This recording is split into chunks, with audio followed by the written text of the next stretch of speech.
The risks facing those living through Russia's invasion of Ukraine may long outlast the war itself, as reports of landmine use, including those banned by international law, continue. Humanitarian convoys and workers are frequently unable to pass due to shelling, fighting, and landmines. Landmines have kind of a place apart from some other categories of traditional weapons in the whole international legal framework. And a main driver of this reason is because of the damage it can do to humans.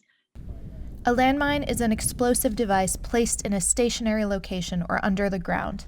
They broadly fall into two major categories: anti-personnel and anti-vehicle. Those are considered legitimate instruments of war. If you're trying to throw a truck from a convoy off kilter and use a blast to do that, it can cause a lot of damage. It can cause a lot of damage of life too. But that is something that is basically not been addressed yet by the international legal framework. Both Ukraine and Russia have used anti-vehicle mines, which aren't banned.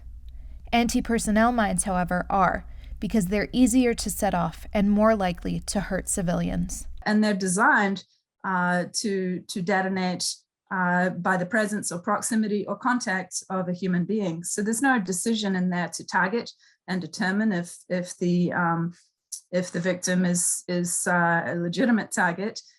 These are victim-activated weapons, and that's the unacceptable part.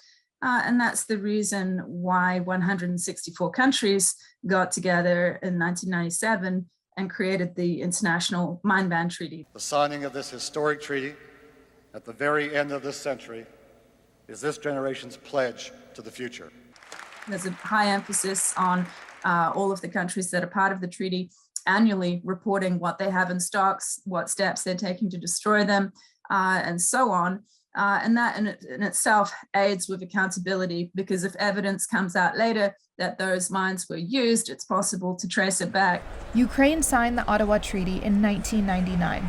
Russia never did. And the purpose of anti-personnel mines is largely to create those severe wounds and amputations rather than to kill the soldier outright, because it's much harder on the battlefield to deal with a wounded soldier than a dead one. Even though Russia did not sign the Ottawa Treaty, some of its allies in the war in Ukraine did, including Belarus. Belarus is not supposed to be allowing the use or even the transport or movement of any anti-personnel landmines at all. And based on where Russia is using those anti-personnel landmines in Ukraine, it stands to reasonable conjecture that some of those are probably moving through Belarus.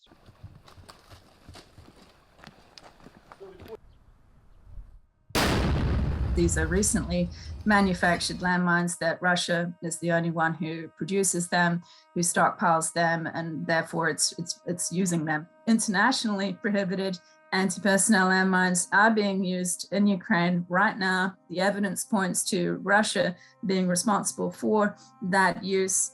And we need governments to condemn such use as unacceptable due to the likelihood of harm to the civilian population.